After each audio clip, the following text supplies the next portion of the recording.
Hey everybody, what's going on? Welcome back for another episode of your favorite weekly podcast, Ranching Reboot, the podcast that's rebooting your thinking about farming, ranching, food systems, and the people that operate them. Support for this episode provided by my amazing patrons on patreon.com and my awesome subscribers on spotify.com. Thank you guys so much. If you'd like to join them, be one of the many show supporters, check the links down in the show notes. Support for this episode also provided by Wild Ass Soap Company in McCook, Nebraska. My source for soap, deodorant, body spray, and CBD products. With over 25 soap scents, you're sure to find something that smells great and helps keep you clean. And this winter, if you've got cracked and chapped hands, check out the hemp seed and aloe lotion. It brings instant relief.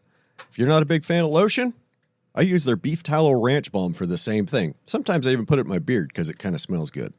Here at our house, sometimes we also like to do some strange things, like hang Christmas stockings for our dogs. And this year, our dogs are getting peanut butter flavored CBD treats from Wild Ass Soap Company. Don't forget about your furry buddies this holiday season. And check out all these items and more at wildasssoaps.com/reboot. And don't forget to use the coupon code REBOOT at checkout for an extra discount. That's wildasssoaps.com/reboot or click on the link in the show notes, coupon code REBOOT. Support for this episode also provided by my friends at the High Plains Journal, presenters of Soil Health U. If you're anything like me, you recognize the benefit of continuing education and networking with other producers. Come join me at Soil Health U in Salina, Kansas, January 17th and 18th, 2024. Soil Health U has an amazing track record combining soil health education with a top-notch trade show and plenty of demos and innovative exhibits. This year, there's a great variety of topics from soil testing to cover crops and on to grazing. Make sure you plan to attend Soil Health U. You can learn from some of the best rising stars in regenerative agriculture, like my friend and previous podcast guest, Macaulay Kincaid. Check out number 8 and number 3. I'll put some links in the show notes. Let's all go to Soil Health U, January 17th and 18th in Salina, Kansas. Register today at soilhealthu.net or click the link in the description. For this week's episode, I tried something a little bit different. I packed up some gear and I traveled over to Clements, Kansas and met my friends Josh and Gwen Hoy for lunch. Well, I didn't go to Clements. I went to Florence, and we had lunch at the fantastic Branding Iron in downtown Florence. And then we went out to the ranch and sat down in their living room and recorded an awesome podcast. So I'm still messing around with different microphones and different workflows. So let me know what you guys think about the audio quality and content this week. I think it was a really great episode. Josh and Gwen and I sat down face to face and just pushed the record button and had a great conversation and didn't really look at it for 2 hours. So you know the deal. After an ad and some music, here we go. Hey, you want to make a podcast? Spotify's got a platform that lets you make one super easily, then distribute it everywhere and even earn money. All in one place for free. It's called Spotify for Podcasters, and here's how it works.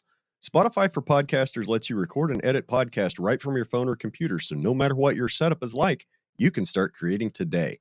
Then you can distribute your podcast to Spotify and everywhere else podcasts are heard. Video podcasts are also available on Spotify. And when you want to take your conversations with fans to the next level, Q&A and polls are the best way to get them talking. With Spotify for Podcasters, you can earn money in a variety of ways, including ads and podcast subscriptions. Best of all, it's totally free with no catch. I highly recommend you give it a try. Download the Spotify for Podcasters app or go to www.spotify.com/podcasters to get started today.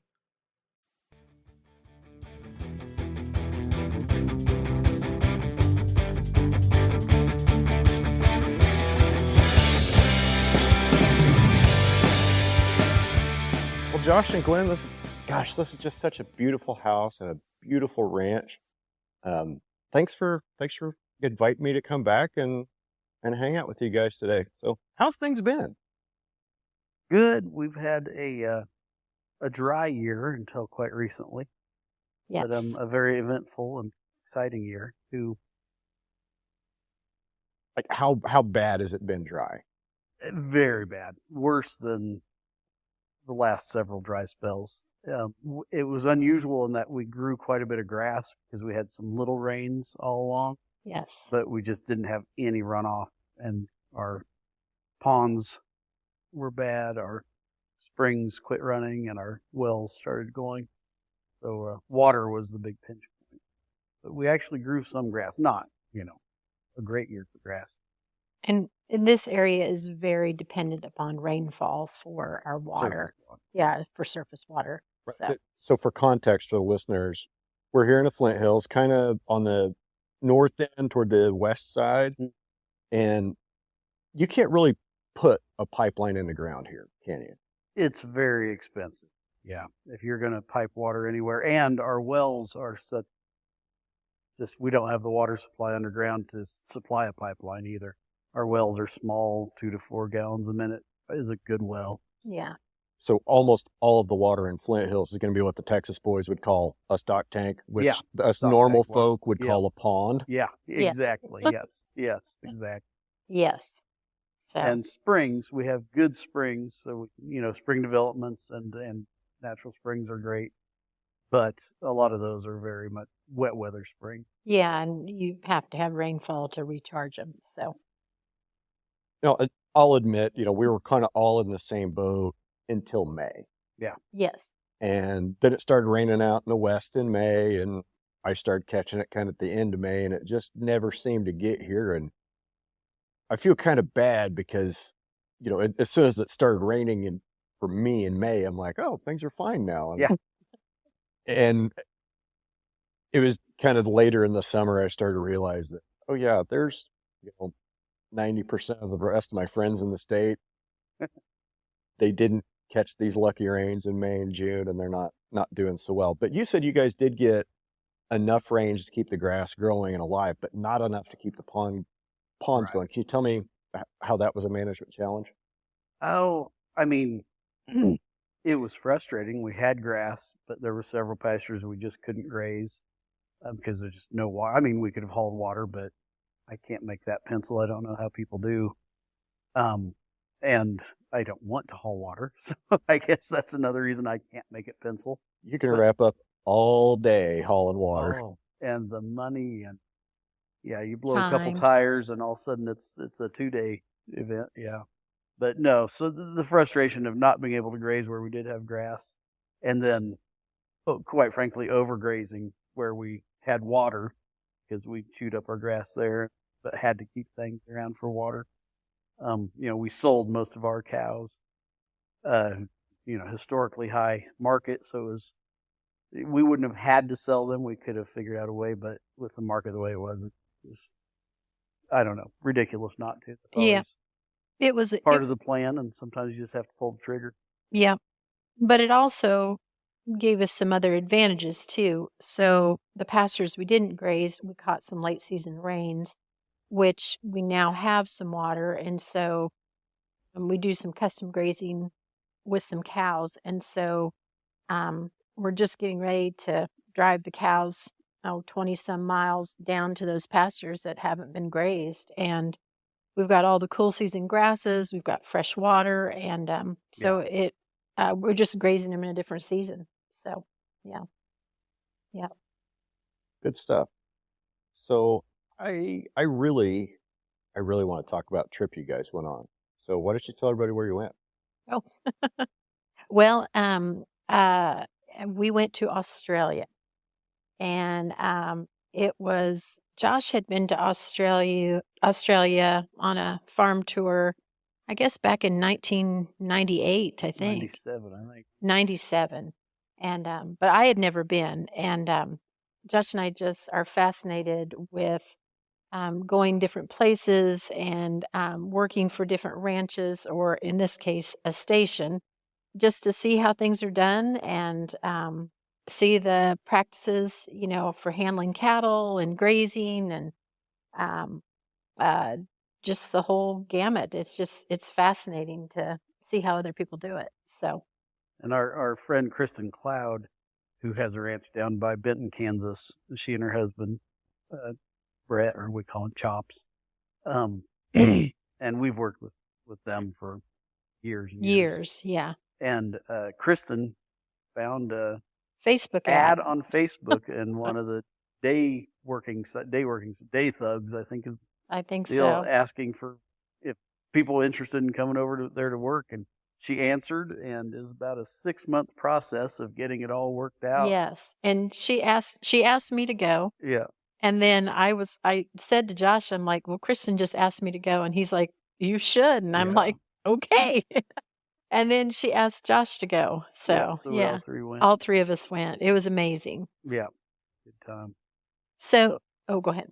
I was just sitting here thinking about it's kind of interesting that y'all used to run a dude ranch Yeah. and you went to Australia to go to a dude ranch. I mean, that's Yeah, that's kind what of, it, to be fair, that's kind of what it sounds like. Just Yeah, at a distance. absolutely. And although we were paid and employed, We were. we were, and it's definitely not a dude ranch. It was some No. of the hardest work Oh my gosh. we've gone to Nevada and worked. We've gone other places, and that's Colorado. hard. But it was physically a very challenging trip. I mean, really difficult, hard work. You were driving 200 miles just to get where you were working for the day. Well, on rough roads and rough terrain. Let's back it up a little bit. So tell him where we. Oh, sure. Yeah. So Kristen answered this ad, and Peter Nunn is the manager of Clifton Hills Station. And Peter is only 35 years old, but I mean, a character and interesting. Yes. He's lived a fascinating life, and he's running one of the biggest ranching properties in the world. Yes. And How big?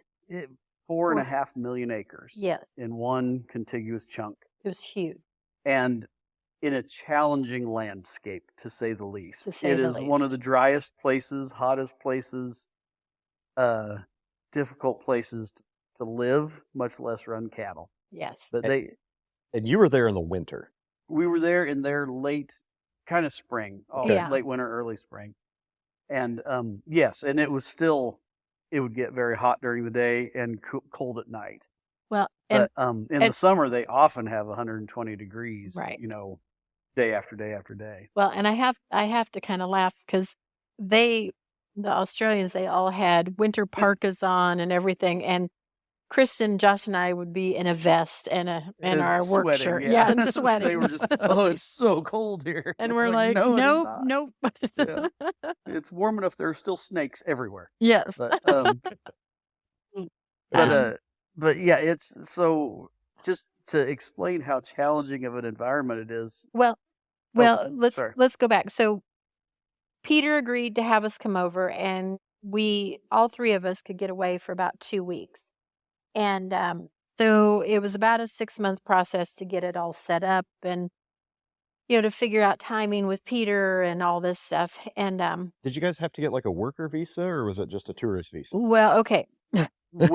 Since we were there such a short time, it was just kind of under the table, just unofficial. Right. And if we had, we would have had to get a tourist visa, but a tourist visa, to get a year's tourist visa, you have to agree to work 88 days on a remote station. right. So you can, we would have, if we were there long term, we could have done that. Right. And they have lots of international help there. While we were there were 25, 30 people working there. They were all between the ages of 17 and 22, and they were from 9 different countries.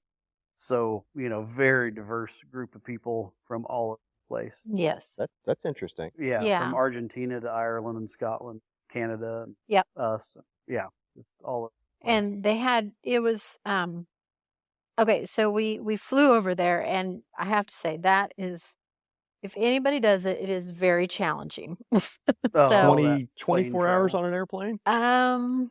It was 24 hours of travel, 17 hours yes. in one flight, In one flight. and Yeah. then airport time, another flight. Yes. And all. And then so we With flew tiny little seats and very uncomfortable.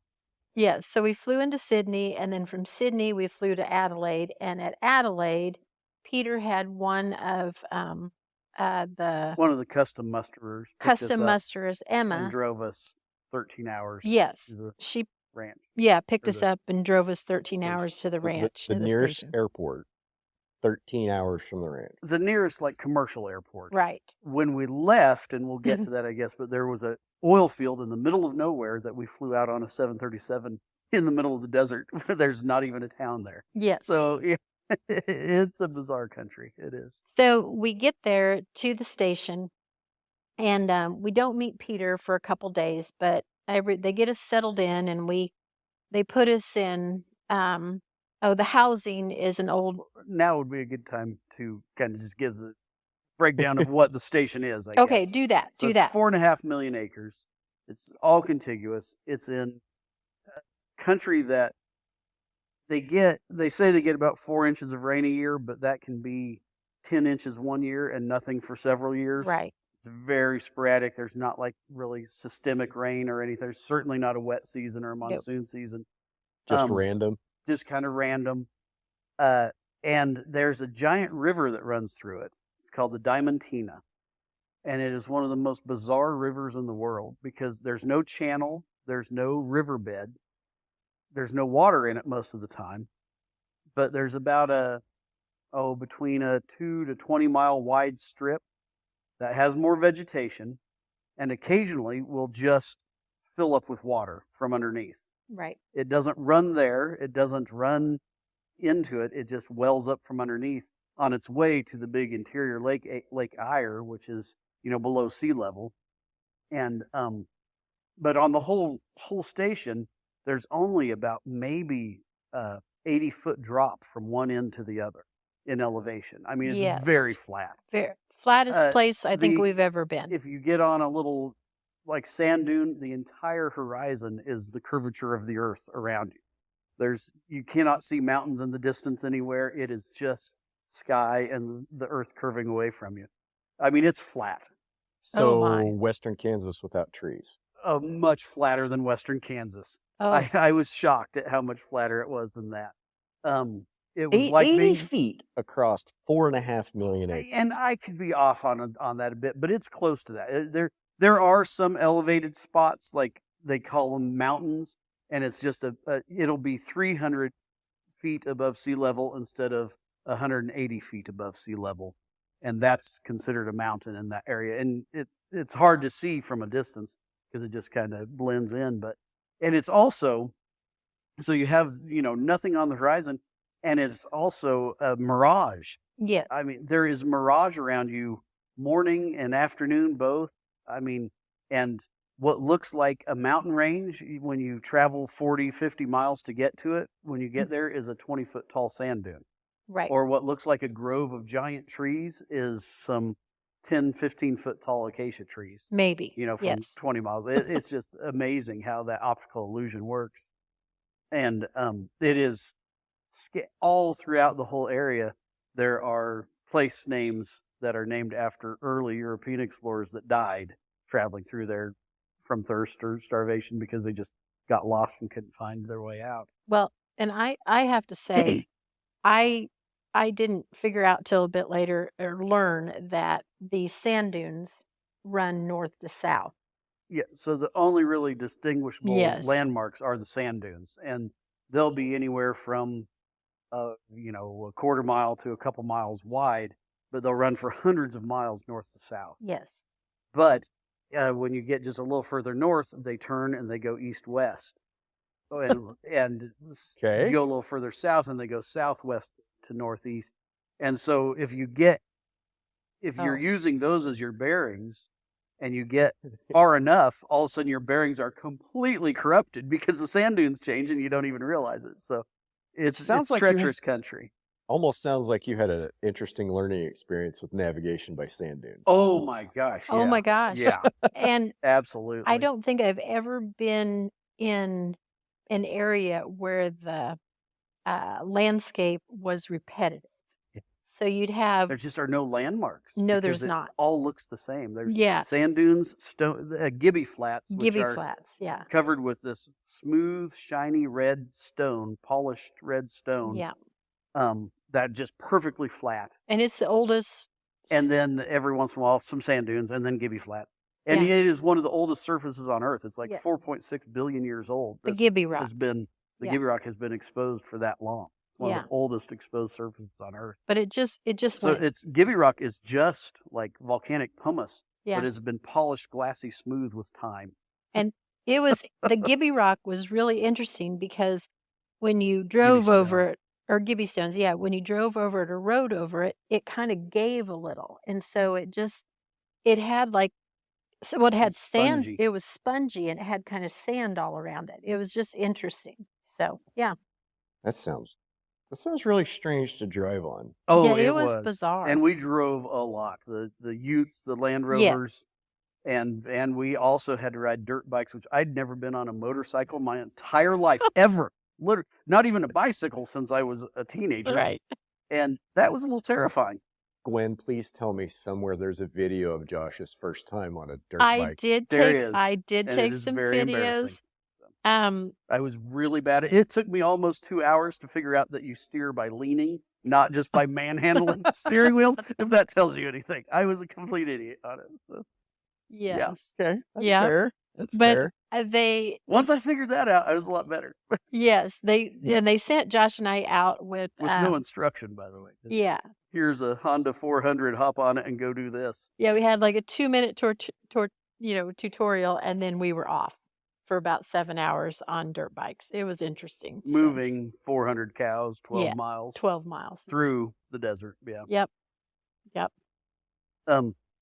But I get back to the river. I guess I Okay. got distracted there. So the Diamantina is this bizarre river that isn't really a river, but every once in a while it will just flood, and they'll have a flood Like without rain, just water. without just rain, and the water that's flooding it comes from 1,500 miles away up in the Right. mountains of Queensland, and comes surface water somewhere, but goes underground and then just wells up.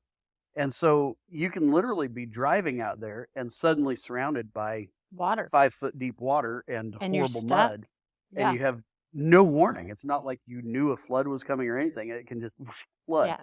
And so, whole areas will become impassable for an undetermined amount of time, and it just floods. And then as it recedes, there will be water holes that hold water, and then tons of vegetation hmm that comes roaring up because of the moisture.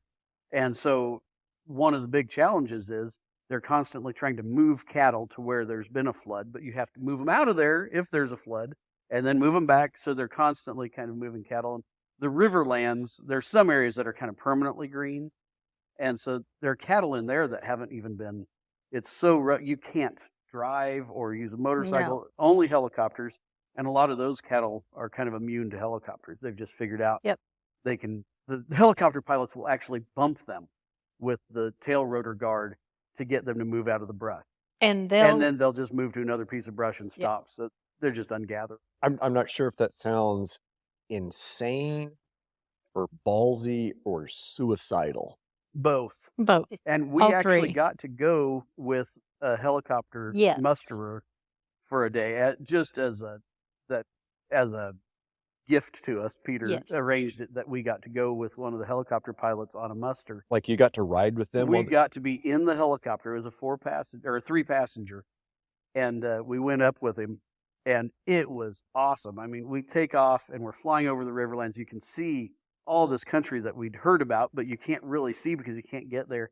And then see the cattle, wild pigs, camels, Kangaroos. dingoes, kangaroos, emus, just gorgeous flight.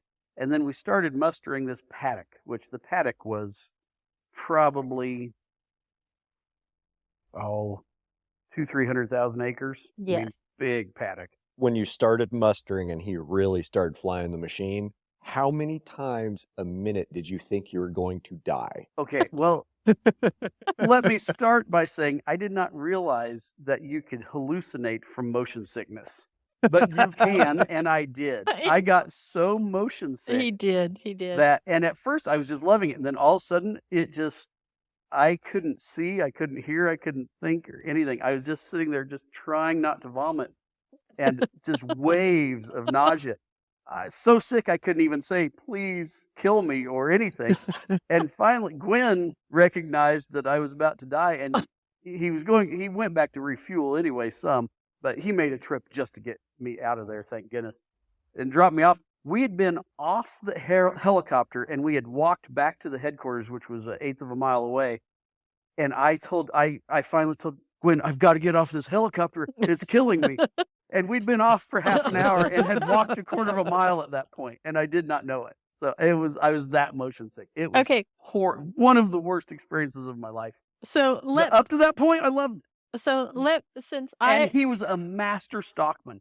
My goodness, Yes, he was very good. excellent. when we started, he would just feather in and get cattle going just a little bit, and then Mhm. he'd go and get another group, and he'd get whole groups of cattle flowing. And I mean, it was beautiful to watch. I was loving it until I wasn't. Yeah, But and he did that's exactly right. So the cattle were just in different you could just see them different groups and pods, and he literally just, like Josh said, would fly in, get them all moving, and they just single file out, and he'd get them all going in the same direction, and then he'd touch something else off, and then we'd go somewhere else, and then he'd circle back, and I and being able mean, to see that, I mean, yeah, he could just see how they were going to move. He could read the terrain. yeah, I mean, he was a masterful stockman. He was and excellent. so he would touch off all these cattle that were scattered in all these multiple areas, and then as they started grouping up, then the custom musters came in with their bikes, Okay. and then they would get their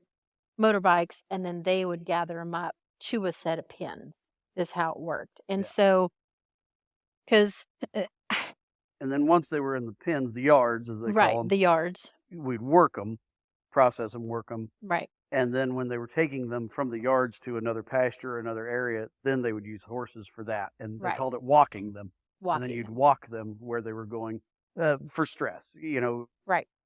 Okay. it would have taken days to gather them with horses You and just been very couldn't, difficult. You'd worn your yeah, horses out doing it yeah, to do what the helicopters were doing or the motorbikes were. motorbikes, yeah, But then you can't use the motorbikes or helicopters really to walk them because it's too stressful. And, Right, because you're Yeah. trying to, yeah, and that makes complete sense. it You was know, a good system.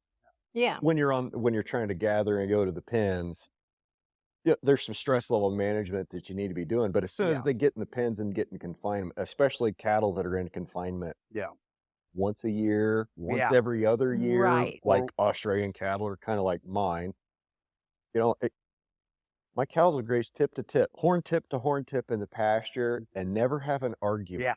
You put them in a pen Oh boy. and they get real feisty, and I can only Yeah. imagine how feisty Yeah. those Oh, cattle would be. So and listen to you explain, it makes perfect sense that when we're done, we're going to calmly walk them out with horses. Yeah. yeah, Because there's, and you guys know this, there's such a different relationship between like a person on a foot or person on a side by side versus a horseman. Yeah. yes, Because a person on a horse is something other than a person on a horse. It's like a whole different kind of organism to the cow, right? You're right. Yeah. One thing I want to back up on, I mean, like we're kind of jumping around. We're kind of, Yeah. I feel like we're at the end of the trip, Yeah. but, and we're going to go back to the beginning. Gwen, you were using some terminologies that we hear from Bob Kinford and instinctive migration of grazing, like, you know, touch this group off and set this group up and whatnot. So I'm interested. I mean, Josh was kind of out of the picture when like the heavy helicopter flying was Oh, oh doing. yes. So from your perspective,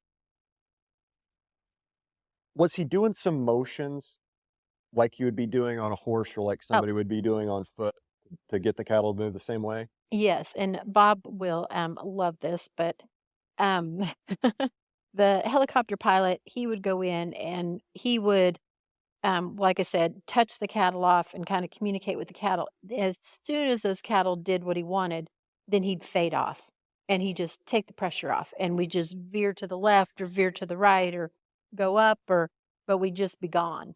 And those cattle would be moving and then he'd kind of circle back around just to make sure they were doing what he wanted and he'd put a little more pressure on and then we'd just be gone. Just You bump know, the back. Yep. he Yep. just and Bump the side he more than actually came in from the side more than he did the back, just like just like we Bob. do. Yeah. Yeah, and Or more like a rear quarter. Yeah. yeah, and it was interesting, um, and I gotta say, with the motorbikes and stuff too, you know, I think I was 12 the last time I was on a motorbike. And, you know, I was like, well, you know, maybe I can do some kind of IMG. And so I would use my motorbike and I would strip the sides on those cows while they were moving or walking or whatever. But it was so hard. You could do that. You could strip the sides and push from the back or whatever you needed to do, but you just didn't have that ability to come into them at the right angle and then get off quickly. I wasn't a good enough bike You rider to do One it. of the big things, you can't back up. Well, Yeah. that's just And the on other a horse or foot, you're constantly backing up And to draw and to pull draw pressure on. off. And you just can't do that on a motorcycle So there at was, all. so I found the motorcycle, I mean, it was, the novelty kind of wore off after about the fourth hour. But you didn't And have, the fourth time we dumped ourselves in the sand yes, dunes. yes. Yeah. But you didn't have the draw, and it was hard to fade off of them quickly, and just, and You can't reward them with that release no, the you same way you can't. can And I with a horse. also, and here's something else, and people don't even think about this when they're using ATVs, or maybe they do. I don't know, but it's also the sound. Yes. Yeah. So On. the motorcycle, you just had this, engine just, and it was just constant. And I feel like it disrupts and disturbs movement. It distracts. It bothers the cattle. And even if you aren't being aggressive, you're just there all the time. And it I don't know. It's just, it's, it's kind of, I don't enjoy it. And so a lot of times on that big, whatever ride, I would just get to a spot and I'd shut my bike off and just let the cattle drift on by, because I wasn't doing that much anyways. And I'd kind of do a bunch of stretching. then I'd get back on my bike and go again. So Go yeah. look for Josh. Help him pick all the needles out of his pants. That's right. That's right. But it was interesting because you still could do, stockmanship and do different moves, but it just wasn't as precise, and you just didn't have Not didn't as have much advanced, you didn't yeah. have much feel. So there you go. Yeah.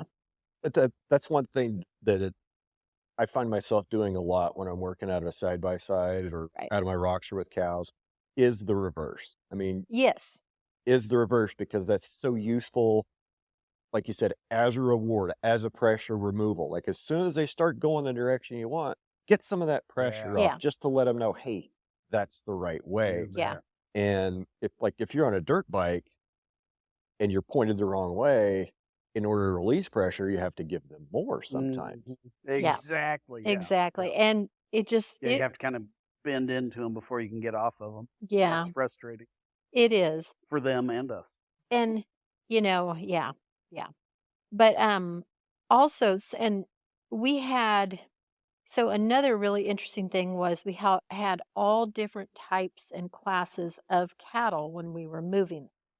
So you had cows, calves, bulls, yearlings, 5-year-old Aged steers. steers, yeah. I mean, it was wild. Some of which probably hadn't been. I mean, there were some cattle in there that hadn't been gathered since they were baby calves and were I agree. steers that were 7, 8 years old that Yeah. hadn't seen a human in that time, and there were some aged cows that didn't even have a brand.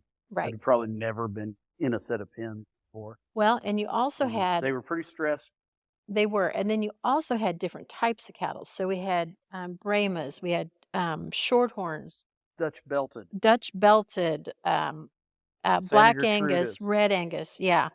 And Santa Gertrudis? yes, Oh yeah. Well, I bet, The Kidmans brought Santa Gertrudis from the King Ranch. they were beautiful. I was going to say, they probably do Gorgeous. pretty well Oh, there. They did. They were did. great. They were gorgeous Just animals. fat and healthy, and so you have And so the Dutch belted were the biggest shock, yes, and some Highlander genetics too. And but Highlanders. yeah, Would Yeah. they get too hot? it was kind of like the Mustangs out west. Is just I think a lot of cattle there were just kind of released or abandoned at some point, and just kind of ended up yeah, mixing. But the Highlanders actually, that hair insulates.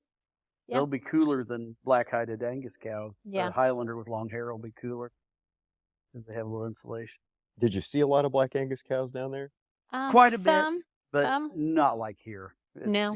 Maybe 20%, 25% were Black Angus. Yeah, it Not was just kind of a mix of everything. I Yeah. mean, every Whatever color. survived. I mean, it Yeah. was purely survival of the fittest. It was. They don't give any antibiotics. They No. don't do any intervention. This operation was completely organic and natural, Yes. and they were just selling organic beef off of it. So they were, once you gathered an area, you sorted all the aged steers, dry cows, old bulls, anything that needed to leave.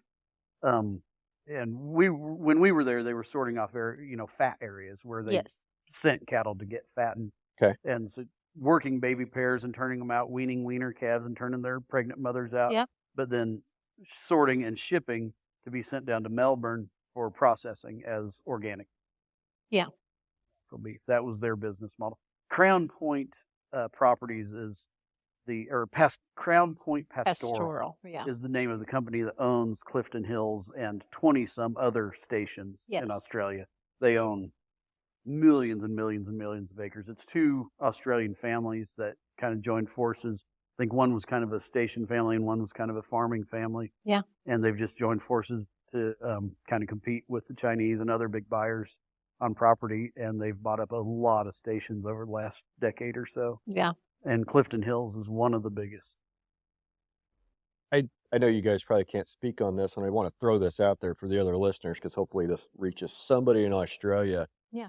I'd really love to know and have a conversation about what land ownership and property rights are like in Australia and how much control and influence the government exerts, like on your friend Peter, that manages a 4.4 million acre station. I know it's not nothing. Yeah. But, and I guess I'm speaking broadly, the few contacts that I have in Australia, they'll tell me things privately, but when I say, hey, can we do a podcast about that? They're like, well, no, because of where I'm employed and there's really strict laws that I can't say anything against my employer or I'll go to jail. But let me see if I can find you somebody that's that can talk. So I'm still looking for that person. I mean, and it's not like I don't want to go out and demonize the Australian government. I'm really genuinely curious about what land ownership and property rights are like in respect to agriculture. And we don't have much clearer idea having been there. No, we don't. It is a strange mix of socialism and capitalism. I mean, they are for-profit companies that are producing beef and doing this, but they're subsidized in some pretty interesting ways. Like they seem to have travel subsidies where they provide travel for the people working out there. You know, the visa program, they call them backpackers. These kids, if they want a visa to backpack around Australia, they have to work on a station for 88 days. The native Australian kids seem to go work out there for a year or two in order to get like trade school paid for or college, uni paid for or whatever. So, you know, they have health care. Yes. They get travel vouchers to go get health care if they're in remote areas. So those are some interesting things that are helpful. I'm sorry, I got to stop you. Like, you just hit something real interesting. That the Australian government sees a labor deficiency in agriculture in the interior. Yeah. And they're giving social benefits to the people that come out and solve that labor need even temporarily. Yeah. Yeah. And it's a great system. I mean, the best part of the trip, and we loved the trip obviously, but was they call it mateship or camaraderie. Yes. My goodness, we were a little tribe of people in the middle of nowhere desperately working to make this station function. Some of the people there, one couple were from Argentina, from Buenos Aires, had never been out of a city in their lives, dumped out here in the middle of nowhere. Oh. The wife, was terrified of leaving a building, but she cleaned everything and helped everybody. She was so helpful. And her husband, he just started helping with the cowboying, hauling trash, driving tractors. He'd never done anything like that, but everybody working towards the same thing. And it was wonderful. That mateship was just amazing. It was so fun. And what an experience for all those young people to be exposed to agriculture and people from 9 different countries at that point. I mean, it was the cook at the station while we were there, and this was just pure chance, had worked in Michelin-starred restaurants. He was Danish, and he'd just come to Australia for a tourist visa, and he was working his 88 days, and he came out to work on the cattle part, but they needed a cook, and every meal we had there was a Michelin-starred meal. It was wonderful. amazing food. He And- did amazing things And with everything. his name was Matty, and he was gosh. just a hoot too. Yeah, He was fun so and- fun, yeah. and everybody was And so the day we got there, helpful. you're right. We were kind of scattered and jumping I'm sorry, around. yeah. But the day we got there, they took us out to shoot a steer, a great big old Yes. aged steer, and butcher it in the field. Yes. And that's what we ate the whole time we were there. They shot a steer every week to feed the crew. Yeah. And when new people showed up, they shot a steer to kind of test you to see how you reacted to it. Well, we butcher our own, so I was able to butcher and didn't bother us at all. Yeah. That's the day one stress test. That's the day one stress test. It was. Yeah. It And was. it weeds a lot of people out. It can't handle it. But, Yeah. And Yeah. one kid was there for a short time, just a few days, and he went back home. He just didn't fit or Right. something. And Because several people left while we were there, just that short time. as Josh said, it was one of the most physically demanding places and jobs that we have been on. Yeah. And I mean, it just Explain that. I mean, Cowboying's cowboying. Yes, it but is. okay. I'll just give an example of 2 days that we were there early on. When we first got there, Peter was gone at another property for Crown Point doing stuff. Nobody quite knew what to do with us. Kristen, the friend we went with, Yes. has some videos online of her riding ranch bronc. So for poor Kristen got Oh my gosh. sorted off and went with some custom musterers with 4 unstarted Brumby colts. Oh. And she had to spend the first 4 days starting those colts. They were rank. I wouldn't, and they looked at us. I was like, I don't start my own. No, thank you. We're not doing that. And Kristen she's a badass. I mean, She absolute is a badass badass. and tough as hell. And she stuck it out, and she Oh, got those she things did. saddled and going great. I mean, she got her head pawed, a big gash in her head. Oh, my they gosh. were rough, rank horses. They But were. Gwen and I got sent off with Dish and his son, Will. William. Was And- dish short for dishwater? No, Dish was the old man of the station. They thought he was just older And than dirt, a he was gray beard. an He- Aboriginal. He had a huge walrus mustache that was gray, and he was very proud of being an old gray beard, the old man. He was younger than us Yes.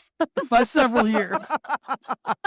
He was very disappointed when he found out I that know. we were older than him. I was thinking, oh my gosh. But we rode around that's who we went, did the dirt biking with, and helped him move cattle from water to water. And checked water. And run with them. pipeline. Running pipeline is one of the main jobs. Of course, you just have to check water all the time. Yes. So we would literally drive 250 miles, get there, unload bikes, do something, check water, move cattle, Fix fence. fix fence, all these things, and then load bikes back up and drive back to the station, in a day. I mean, you're traveling 400 miles in a day to work. It was on rough roads and in cramped conditions. It was rough. Break that down for me. How many hours on the road for how many hours of work? Oh, gosh. Wait. I bet we traveled 5 hours in the morning, 5 hours going Nah. home. Well, 3 to 5 hours. It depended. It varied a lot. You just never knew where you were going or what you were doing. But some days we traveled 4 or 5 hours We did. to get where we were going, and 4 or 5 hours back, and 6 to 8 hours doing stuff. They tried to get back before dark whenever Yeah. possible, just because it's dangerous, and no communication, no cell phone, of course.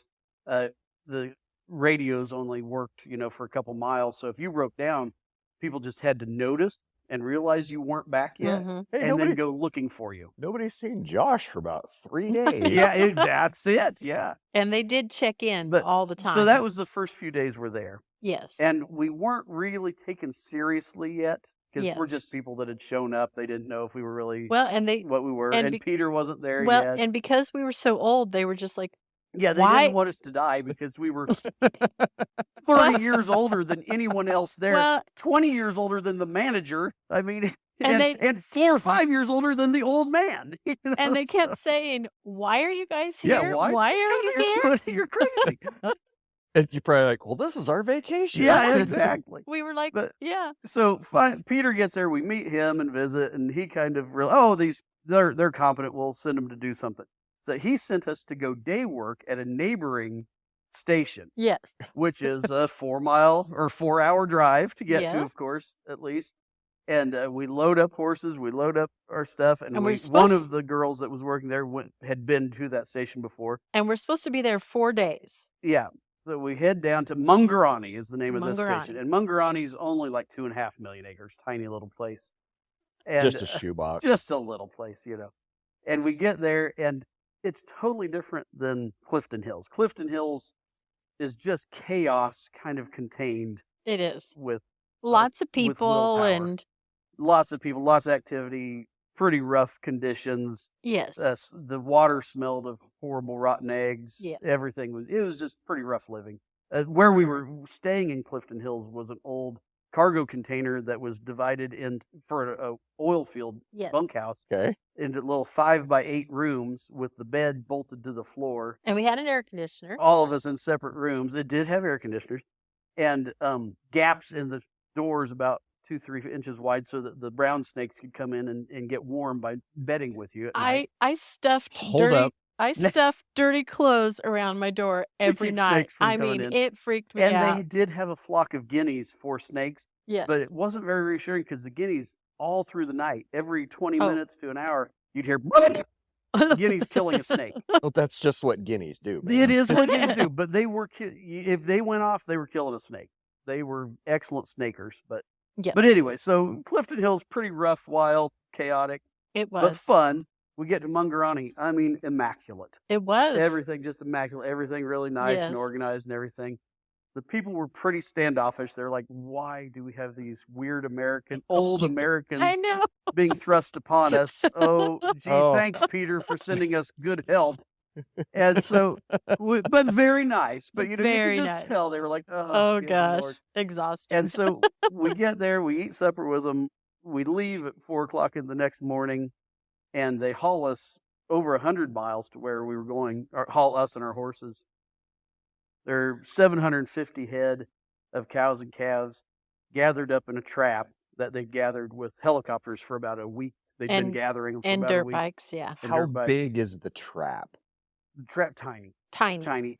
Maybe an acre square. Okay. And just wire, 4-wire, barbed wire trap, and those cattle, wild ass cattle, are standing in there and respected because they never see fence otherwise. It's a novel experience for them. But so we get there, we take them out. Cattle, we try to take them to water. The cattle aren't interested in that; they just want to run off. And we start moving these cattle, and we're taking them on the map. It's 26 kilometers, right, from the trap to the trap, new water and trap we're taking them to. It's like 18 miles. 18 miles, I think. Yeah. Mm-hmm. On the map, it's that. Yeah. I had my GPS tracker. We rode over 50 miles that Uh-huh. day. Moving the cattle and all. But the And how many people? There was 8 of us. there were 8 of us there. 2 of them Dutch kids, like Yes. 17, 18-year-old Dutch kids, a brother and sister, that the Dutch boy was crying halfway through the day from pain of riding and Oh. stuff, and he knew nothing. One of the other girls was probably 18 years old, kind of a horse girl, somebody who'd done a lot of dressage things Very, like that, very nice. but didn't know a thing about it. Very nice people. And then the cow boss on that operation was in his mid-20s And yep. and very inexperienced. I'm a nice guy and hard worker and all, Sure. but just didn't know much. And then one really handy woman Yes. that really knew her business. Yes. But we start moving them through sand dunes and Gibby Rock. The Dutch girl and the Australian girl are up front, constantly turning cattle back on us. We found out later it's because they were watching the Kardashians on the their one phone. The one was. Downloaded episodes of Kardashians. Not the most experienced people leading the crew. But we travel, by chance, there's one of those water holes where water had just kind of risen up. And so we water them about halfway. And we rode past, about noon, we rode past a trap. I thought, man, that'd be a good place to stop. But we went right on by it. And we ended up about 8 o'clock that night in the dark. Oh my gosh. Finally trying to pin them in the pins we were going to. Come to find out we were supposed to stop at the other trap. But we'd gotten there so much earlier than they were expecting to. They just kept going. But then, so anyway, we got to move that whole distance in one day. The next, and then they truck us back to the headquarters. We eat supper. Everybody's real friendly at that point because they know we're actually helpful they've and seen competent. Yeah. and have a very good time there. And we even went to the pub. There's a pub near Birdsville Track Pub, I guess, or no, it's the Mungarani pub there. But we went to the pub and stuff. But the next day we leave before daylight again. We get there. We work the cattle that we'd put in the pens. So 750 head through the chutes, kind of a calf cradle thing and a chute, Well, and all on foot. on foot. Yes. Excellent pens. The pens, the government, mandated vaccinations for tuberculosis, and they came in and with old railroad rail, they had built pens. And these pens were built 30 years ago. Every door, every gate, latches, everything. I mean, they were excellent pens, well designed, And they very actually, functional. it's surprising They to us, flow they through 'em. flow really Very good nice. They're pens, yeah. really nice. Okay. But we worked all the calves, ran all the cows through, pregged all of them, and sorted. then they sorted them up. They hauled some off and kicked them out. We got all that done in 2 days. It was supposed to take 4 days. So was they it liked pretty us. standard stuff in the corrals, like the same kind of stuff we do here with like vaccination, preg check, kind of same procedures? On Mungarani, they were giving some shots. On Clifton Hills, they don't because it's all Right. organic. But they gave some shots, vaccination, ear tags. They have, mandatory ID tags, electronic tags, branding, and castration. And the calf cradle system was really Bizarre. seemed bizarre and unnecessarily difficult, but it was like half a cradle, so it just caught the front end, and there's a gap between the run up to it and the cradle.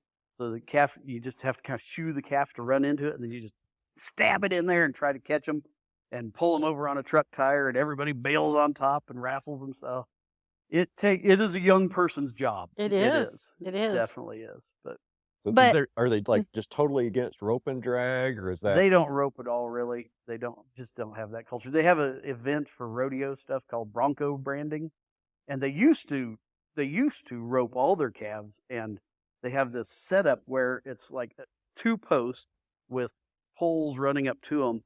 So you head a calf, and then you just ride towards that. Your rope slips over and slips between the posts, pull it up snug against the posts, and then they work the calf standing there, or they can put ropes on the hind feet and lay it down. But they don't really do that anymore outside of rodeo. Right. I'm wondering if that was a thing that was like government mandated, or if it was just a skills erosion thing that, like Yeah. the skills erosion. I mean, roping is a perishable skill, like Yeah. shooting, like a lot of other things. And is. if you don't practice it and keep it sharp, it goes away. And if that's not a really big part of your culture, then those skills eventually start to fade. And Actually, Peter said that most of that went away when the government built all those pens. And I 'Cause mean, when they mandated Yeah. the vaccination for tuberculosis, they built the pens. and those, And there you go. There's that weird socialism, capitalism thing. It's for-profit business, but the government, okay, we're putting this burden on you. We're going to help you fix the burden. but I mean, and the pins, there were those pins, and they were almost identical everywhere we went. I mean, they were set up the same and They were excellent. same quality and everything, and functioned the same, and they were spectacular. They Yeah. were. Now I have to say, Although the Octagon of Death was not my favorite. well, I just hold on. I got to say a few things.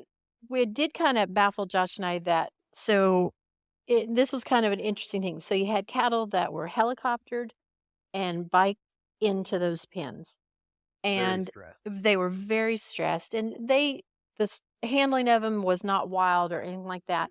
But you just had cattle that either had never seen people in their lives, or had only a couple times, and then they had all this stress, and so then we were really, I mean, it was dangerous because you were on foot with 1,500-pound Brahma cows that hunted you in those pens, and I mean, it was constant, and all of us, everybody we were climbing the fence constantly. It just was part of it. Yeah. Several times you'd be holding a gate, standing at a gate, and sudden feel something on your back, and it'd be a great big old cow that was just like trying to figure out what you were, Or snuffing at you. but there was some that and then some that were would just, running at you and but stuff some like would that. just creep up and just like sniff at you and stuff, trying to figure it out. But what Josh was talking about, so how they sorted, and it was fascinating. Josh and I didn't get in it because you had to move really fast and you were on the fence We jumping. didn't have the knees for the octagon. We of did death. not. So they brought him they had an alleyway leading up to literally Everything fed into this alley. into this octagon, and this octagon had 5 or 6 gates in it.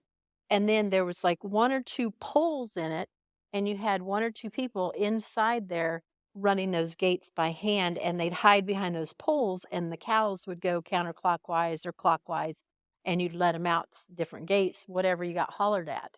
I mean, and it was chaos. It was wild. And all of them had kind of a crow's nest up above the octagon where you could run it with levers, but no one We didn't see that done once. The No. whole time. You're sitting here describing it. I'm thinking, what lunatic would be in there trying to run the gates? I would be on a catwalk above. The 88-day backpacker kids. Actually, they Okay. were. The cannon They fodder. were. Down in And there. And our friend Kristen. Kristen was in there Had a to go lot. there. Oh my gosh. She kept asking Josh and I, and we're like, nope, we're good. It's like, We're "No." good. My niece. But it was really interesting, so, and especially how cattle that haven't been handled very much, and then you're on foot in the middle of them, asking them to do stuff and putting more pressure on them and just reactions. It was a fascinating look And at cattle. in that way. and Respect. it was a pretty good system, but there were some big holes in it that we kind of noticed. Like if they missed a sort or Yes. lost one through a chute and it went back into a pen, they would bring the entire pen full of cattle rather than Yes. sorting that one back out like we would with a horse Right. or even on foot. They would bring the entire pen full of cattle back through that whole system To of the sort 'em, octagon, to sort it and out. they would all get sorted again to get that one animal. So, one time I counted the same group got sorted through there 10 times Yeah. in a day. That would have driven me nuts. That is a lot of stress. That would have just driven when Oh, the third time they bring the same group back. it I would was probably have to painful. walk away. And a couple times we were like, well, he's right here. We can just walk him back. And they're, oh, we'll just bring him in. It's like, okay, And it's not just our deal, you bet. and it's just kind of how they did stuff. Yeah. And so And let me say, they were excellent at it. they were. Like the custom were. musterers that were working there at Clifton They were Hills, excellent.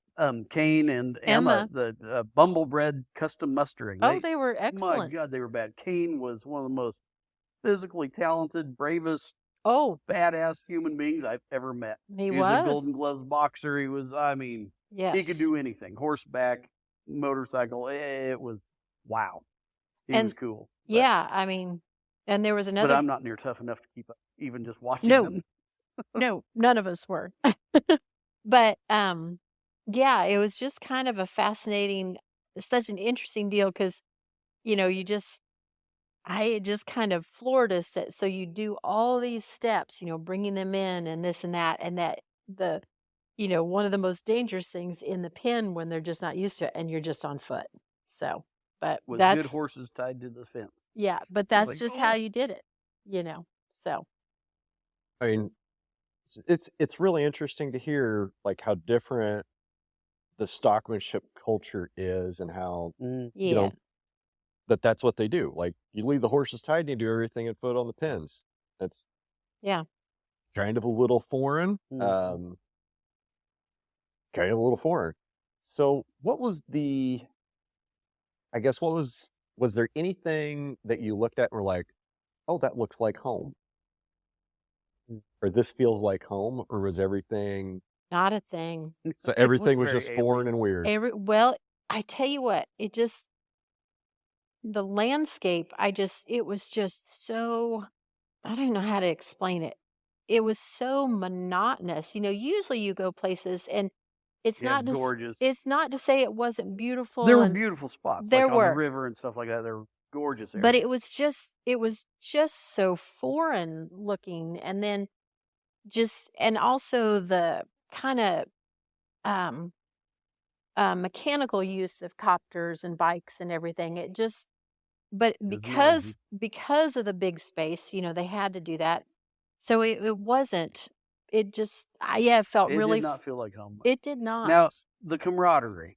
So, Very much so. when you have a cowboy crew and neighbors that you like and you work with and all, and that feeling the branding day, where everybody's together having a It's good a time. bit tribal and It stuff. was Yeah, It was a lot of that. There was more of that there than other places, I agree. I think. I agree. When we go to Nevada to work on the Sea Punch in the falls, Oh yeah, we have a little tribe there that we all work together and we're all hunting cattle and and, it's all that. awesome. And I love that it. camaraderie was the home feeling there. It felt very much like home. And it took us a little bit, and for them to, and everybody was Well, super. Well, hold on. So everybody was super nice to us and everything, but to kind of bring us into that camaraderie, it took them a little bit. And I don't know if we were worth even well, investing in, I think. so what I've kind of, Josh and I talked about this quite a bit, but part of it is it's such a harsh environment and you're physically working hard all the time. And so I think a lot of times they just don't have the bandwidth to put forth until you actually prove yourself. Does that make sense? I mean, they Well, just, yeah. they just, that's just kind of how it When we is. came back from Mungarani, Jess, the kind of top hand from down there, brought us back because Yes. the Clifton Hills trailer we'd taken down was broken, so she brought us back with that, and she kind of vouched for us then that hey, they're okay. They And helped then, us. They didn't make things worse. They made it and better. then everything And changed. then after that, and we also brought beer back with us. Well, we So did. that helped too. So we had a drink up and had a wild time with. Oh my gosh, it was so fun. Yeah. And we just don't drink much, and I certainly hadn't drunk like that for damn near 30 years. I know. And it was rough.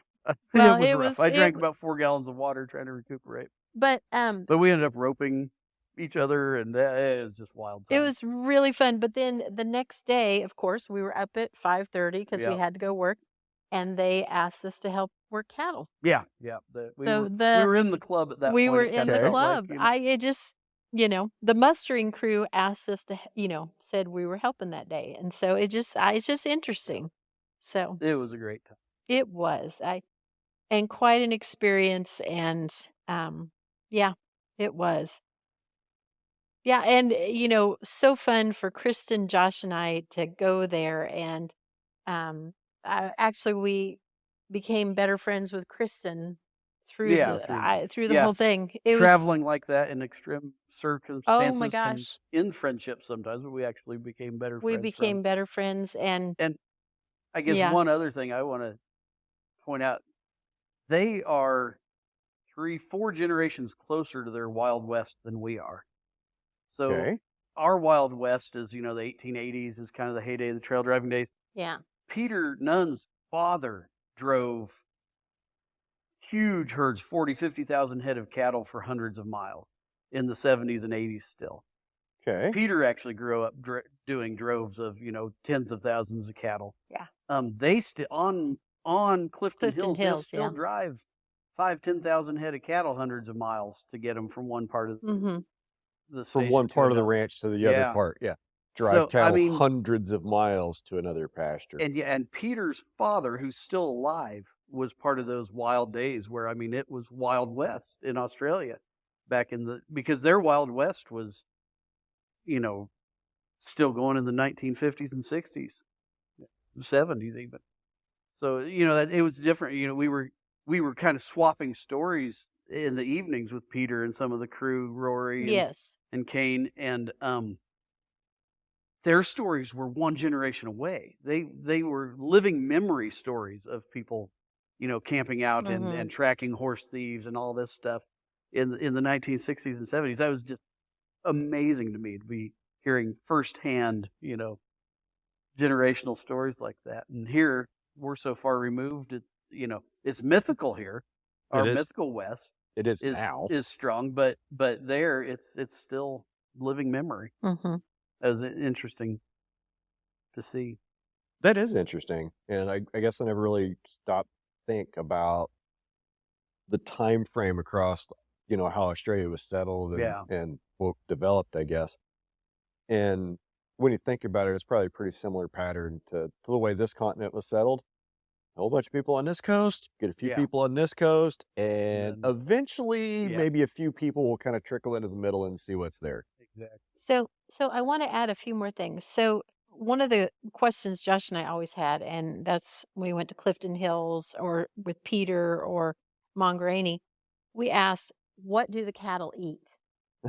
And What's the yeah, It was and shocking how little knowledge most of the people there right, had. You know, Peter and Jess, some of those people, they do, of course, because they're right. professionals, but most of the people had no idea about it. But what was But fascinating, yeah, tell the reason well, why. there are no Yes. native uh, uh, migratory Grazers. grazers there. They They're are browsers, kangaroos and wombats, and there Okay. used to be giant wombats, but there are no native migratory ruminants there. Like here, cows are a surrogate replacement for bison Right. and elk and antelope and everything else, but there's not. And so when sheep and cattle were introduced in the yes, 1900s, they wiped out all the palatable plants. We the don't even natives. know what plants went Okay. extinct there. Right. And they introduced a lot of plants to try to, my God, they introduced mesquite and Yeah. acacia trees Which- Oh, on that's a purpose. wonderful idea. Oh boy. Now it is dry enough they don't do well there. But Josh and I were shocked to see them there. We were just Yeah, like, and what the all hell? kinds of species that had been introduced. Yeah, But really, the only things that survived were things that weren't palatable to sheep and cattle. yeah. And, So- none of the native plants were tolerant of grazing at all, hardly. Yeah. And so nobody knows what was lost, really, Yeah. in those areas. And the native stuff that has survived generally isn't really bothered by them. Well, and I And- have to say, just so when we were motorbiking or driving or riding horseback, most of the plants were vicious. I mean, they had spikes, thorns, it was Pungent odors. pungent odors, yeah, all very kinds of repellent. stuff. They were not friendly or palatable. So, It is a place where the cattle will literally eat rock yes. to survive. Dish told us this. You watch them, they'll pick up rocks with lichens on them and just mouth them and chew them and suck on them and suck the lichens off the rocks. Yeah. That Okay. is one of their sources of nutrition. I mean, you're in country where they literally are chewing on rocks to survive. That's pretty tough country. Well, and so the other part of this, so one of the most shocking things to me, and I had no idea, was the flies. All right. Oh, good. And I I- have to talk about it Oh. because it was Misery. insane. And we were there, of course, near the end of winter, and the flies weren't even bad yet. And it wasn't fly season. no, it wasn't fly season, but there was thousands of them that would congregate on your face, your eyes. They try to get moisture. They didn't bite. They'd be non-biting crawling flies. up your nose, lips, your ears, eyes, everything. You Constantly. Blow 30 of them out of each nostril every once in a while. It was just- horrible. oh, I'm and I never mean- going to Australia. oh, God. Well, if you do, you need a fly mask. Yeah. But it was just Well, constant. And flies aren't native to Australia. That's the other thing. Okay. And Okay. William told us, the Aborigines, Yes. they were literally sitting there in the late 1800s, had never experienced a fly, and like the next day, their entire life was misery, hell on earth, of being inundated with flies crawling in their From eyes, sheep nose, and and ears cattle. constantly. From sheep and cattle. As sheep and cattle moved through the country. Yeah. And just what a cultural change that was from them. They went from idyllic conditions almost to just being tormented by these bugs that they had no control over. And can you imagine that? Your world changing that much from a little insect like that just appearing out of nowhere. It'd be horrible. And I have to say on the 50-mile ride or whatever drive that we were on with the 800 head of cattle, the flies were so bad.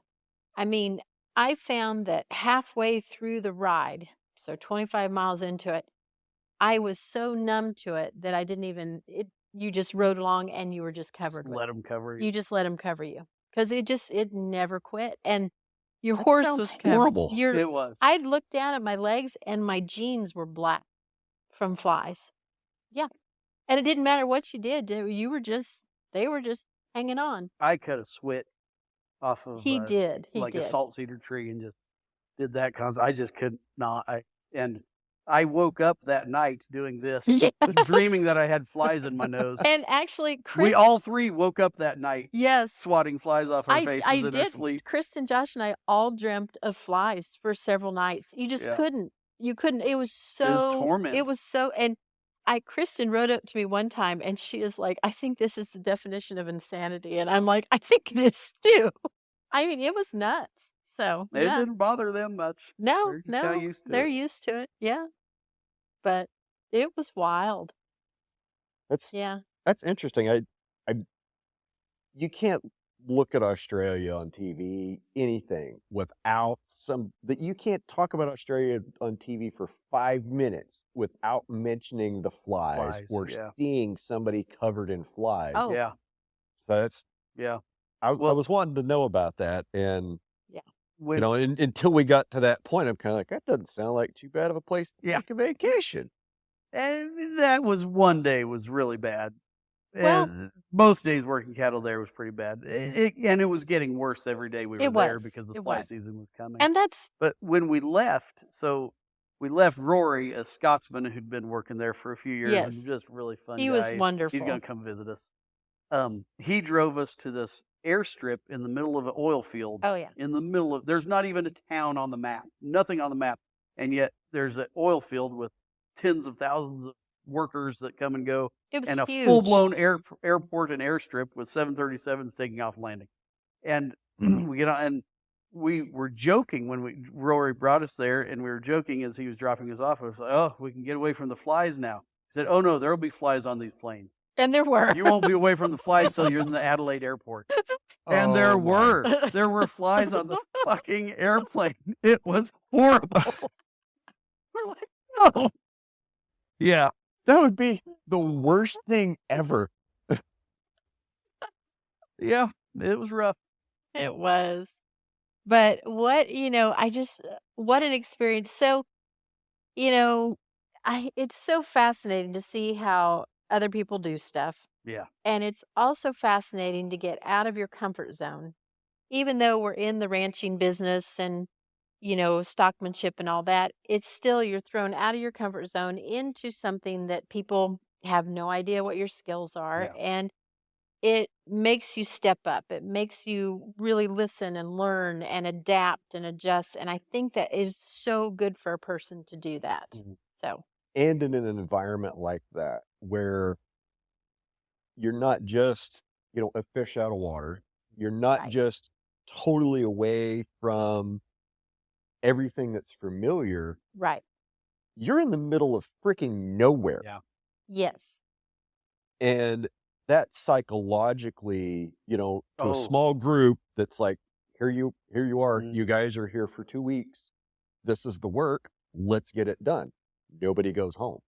Yeah. Yeah. I mean, Yeah. Yeah. you're not going home. It's not like you can just screw off and walk to the 7-Eleven down on the Right. corner and get No. a case of beer and sit down on the Mm. curb and have a break. It doesn't sound like you could really do that No. at Clifton Hills. No, Like, absolutely not. Oh, no. No. And I mean, we You were there. you worked from 6 a.m. to, what was it? Dark. Dark, yeah. Yeah. But my goodness, they fed you breakfast. They fed you Yeah. smoko, which is a mid-morning snack, lunch, and smoko, which is a mid-afternoon snack, and supper, and all the excellent food. And Oh, yeah. if you're going to be gone all day, you pack. Oh, the yeah. cook made sure you packed whatever food and drinks you wanted. You're responsible for your own water, your own food, everything. Yeah. But they took very good care of you as far as that went.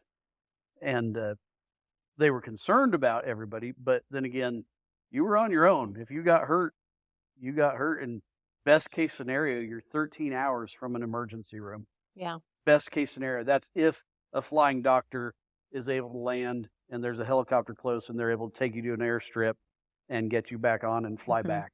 13 hours, absolute best case. Best case scenario. Best case. 24 hours is a lot more likely.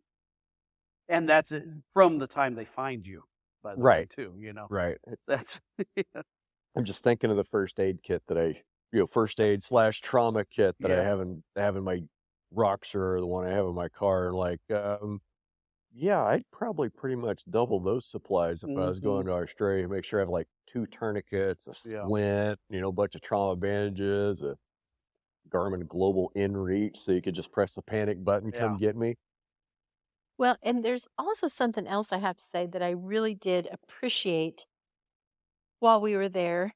So and it seems kind of harsh, but I did really appreciate the survival of the fittest with their cattle because they didn't have much pink eye. They didn't have much foot rot and stuff that got sick or whatever, usually died. And so you had just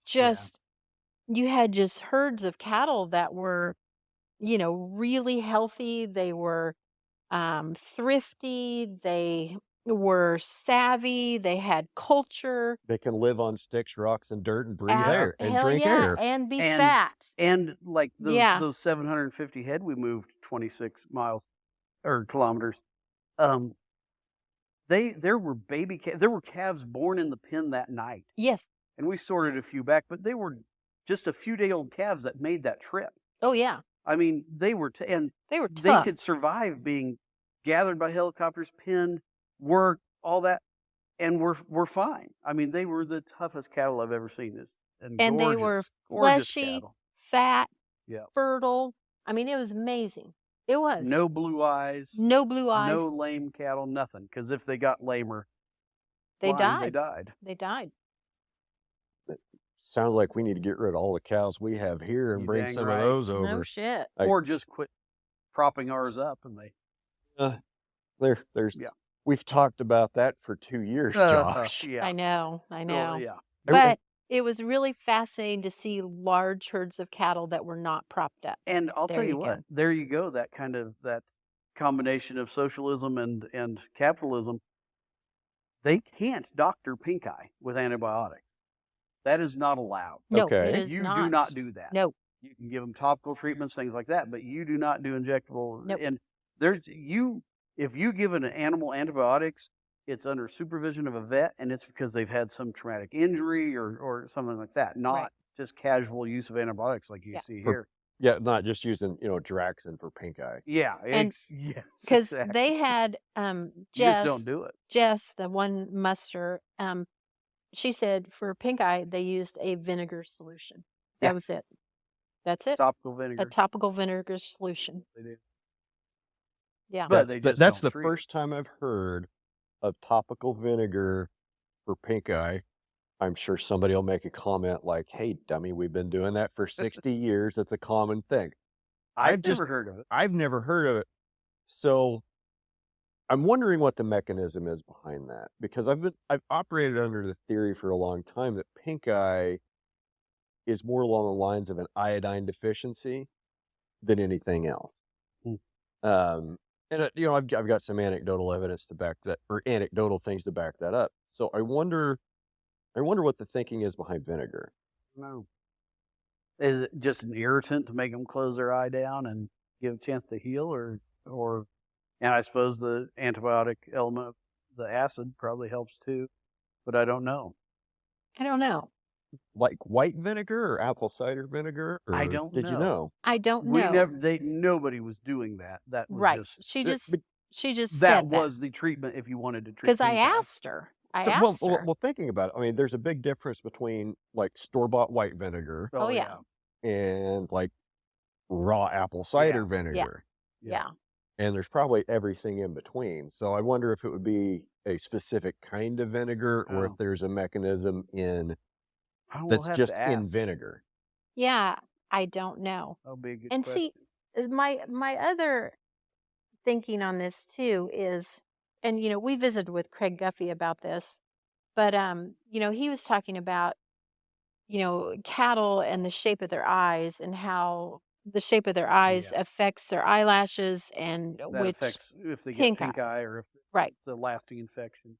And see, in my mind, and You didn't see any cattle with bad eye shape. okay, that they was all had perfectly shaped eyes. so that was where I was going, because if they did have the wrong shape of eye, they probably got pink eye or they didn't survive or something, And in that kind of environment, I mean, you just have the cattle that survive have the right kind of Eye shape. yeah, eye shape and genetics and everything else. I was looking at the KLA or NCBA magazine that came in the mail a while back, and it was the bull issue.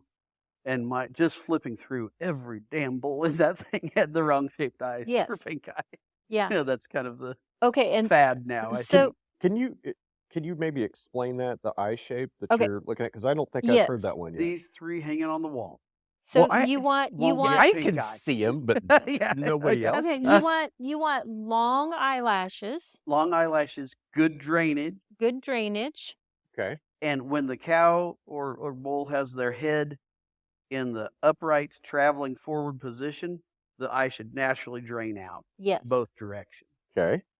And we And have a lot of cattle have the eye either rotated up or back, and so it holds and that so it'll hold one side or the other. It'll hold and not drain properly. right. Okay. I mean, I think I have a visualization of what you're And then talking they about. don't have long enough eyelashes too. We've kind Eyelashes are really So it important. helps keep Yeah. debris and crap right out. and protection and everything else. And yeah. It was They had beautiful eyes on their cattle. didn't okay, they? and so there was another thing too. Since we were around so many cattle, especially on foot, I was eye level Yeah.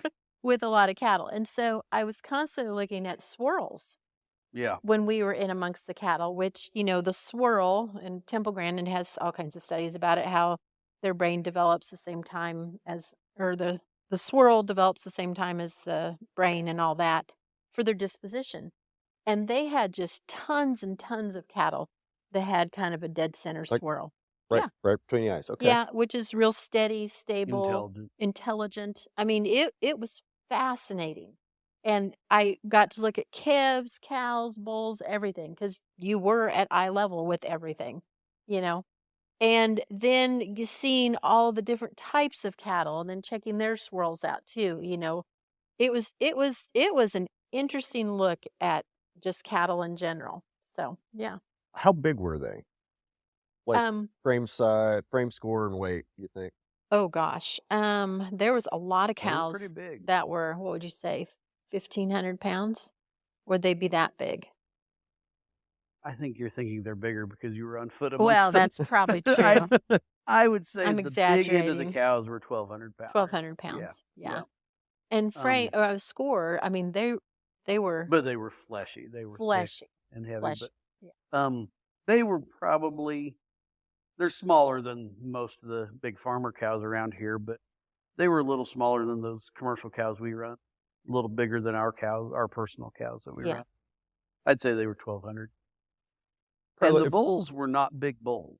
The bulls didn't No, tend they to be weren't. large. They weren't They because were- they had to travel. Yeah. The bulls had had to to travel travel. and stay legged up, and Yeah. the ones that survived were smaller and more mobile. And Some of the steers were bigger. Some of the steers were weighing 1,800 pounds. Oh, and taller than us and Yeah, stuff like that. bigger. I mean, yeah, it was a different perspective on foot. Yeah.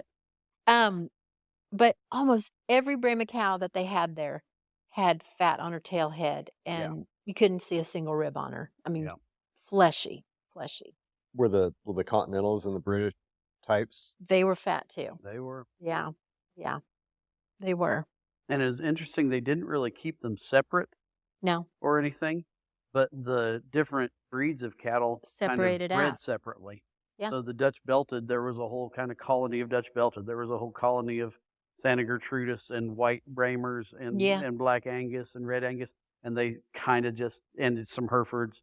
And they just they didn't really, there were mixed, of course, mingled. But they hadn't, like they said, they hadn't brought a Dutch Belted bull in for 60, 70 years. But there were still Dutch Belted genetics that were staying undiluted. So it was just interesting. Well, and the other thing, this was kind of interesting too, for your lead cow, when we were walking them out or when they were gathering, they were always Brahmas. Oh, They were Brahmas. They always walked out and led the pack. Do you have a theory? Intelligence. I think intelligence, yeah. Because the Brahma cows, and anytime. Brahmas are more emotionally intelligent Thank than you. other cows. I agree. They read faces. Yes. They read human behavior a lot more intently than other breeds of cattle do. And when they'd be brought into the pens and it'd narrow down into a smaller pen, your English bred cattle wouldn't get as worked up as your Brahmas. Because your Brahmas, they knew it. I mean, they did. And they just, just everything about them, just they got tenser and tenser and more anxious and more flighty and stuff like that. So, Now, are there Bramers down there? Are they horned or are they polled? And I guess are uh, most cattle down there polled or horned, or A there's a mix. mix? No big horns, no long but horns mainly or anything. polled. A lot of them are pulled, but there were quite a few horns too. Yeah, there were some. And some. they dehorned calves Well, or they did. nubbed them and They stuff. nubbed them and But stuff. but there were quite a few of the Yeah. Bramers had some Yeah. horns. They're not common. Big like horns like these and stuff are not No. common. Oh, they had a few longhorn steers that were kind of pets that were. We made those. Yeah. Yes, I- yes. For all those out in podcast land, Josh and Gwen have this beautiful house. How many? What? There's 3 big steers here on the wall. A bull, a cow, and a steer. Yeah. That one's what, 6 feet, probably 5 feet. And that little one Two. here's 4 feet. Yeah. Yeah. So, and the bison. Can't forget about the bison. Yeah. And the But- elk. Did you shoot that elk? No. We had a friend of Friend of ours. mine did. But just it was fascinating. And so the other thing, I don't know if all the listeners, and some listeners might know this, but they also have a dingo fence there. Yeah. So the Okay. the dog fence goes from coast to coast, and they have north of the dog fence they have dingoes, and south of it they have no dingoes, and they have all the sheep there. Okay. And It's surprisingly effective. it is very effective. It is. Where the And- roads cross, they have cattle guards, and then they Yes. have sonic deterrent that Yeah. keep the dingoes from crossing there. And they have a And- whole crew that maintains and runs that fence and keeps that Constantly, yeah. dog fence up. But we crossed over it several times. It And was interesting. Never saw a rabbit north of the dingo fence, and saw lots of them south of it. Yeah. I have written down to ask about rabbits and Yeah. kangaroos. Yeah. One of the things I've heard about rabbits in Australia is at night. They'll go to the paved roads at night, and they'll be Oh. grazing on the little bits of grass that are growing on the edges of the road from the moisture that condenses on the Mhm. road. Oh, interesting. Yeah, I've heard that rabbits will just line the road and it'll look so bizarre. Huh. We did not see that, but Well, but we didn't have any paved I was roads gonna say, you hardly. probably weren't on any paved We roads weren't. at night. yeah, No, yeah. but that's amazing. Yeah. Mm. And we did see lots of kangaroos. Yeah. E- Not as many up there in that dry country, of course. Just things are a lot more spread out. And emus. And emus and wild camels. There's a national park just to the east of Clifton Hills that has over 1 million wild camels in it. You know, And they are not native. no. Yeah. And the camel's really good eating. The Australians love, if they get a chance, they'll shoot one and eat it. And they had on Clifton Hills, they had 40 or 50 that they'd gathered up with helicopters and just had in a kind of tight paddock Mhm. that they were just kind of keeping around to get fat and eat. Yeah. But they're very destructive, camels are, to the native. Not that there's a lot of native habitat left. We've talked about camels before. That was your Yes. trip to Kyrgyzstan. Yeah. Yeah. Yeah. So Oh, I'd love to have camels there. Some camels. Not 1 million. well, doesn't Shamrock Ranch, Shamrock Cafe? Yeah. Yes. Yeah. Yes. They're just right around here. She's They're- got camels. Up yeah, near just north of here, Manhattan. yeah. Isn't it? Yeah. Yeah, my God, it's frustrating because in Australia you could go get all the camels you Oh, want for gosh. free, but here they're so expensive you can't even get one. Yeah. Yeah. It was. But yeah, it was If I could just fascinating. find transportation, I could get all the camels I want. Well, and we saw quite a few dingoes, and at the Clifton Hills, they had a couple little dingo pups that had Yeah, been orphaned, so we got to be around them. yeah. They Dish had found some orphan dingo pups. were interesting. They were. Yeah, So yeah, so smart. A The lot big- like coyotes. like coyotes. And the one was pretty friendly. The other one wasn't real friendly, but I'm surprised you didn't try to sneak one home. oh, I know, it I was know. contemplated. Yes. We kind of like our dogs, don't we? Yeah. How Yes. far into that planning process of Oh, sneaking one home did you I get? know. Yes. We were wondering about mailing a package with a dingo in it. But yeah, it was, and I got to tell you, so our kind of preconception on going over there, of course, in my mind, is spiders and snakes. which we did as we were leaving the ranch. The snakes were coming out, and we saw lots of taipans, which are really deadly, and brown snakes and stuff like that, which are really deadly too. But very few people get bit.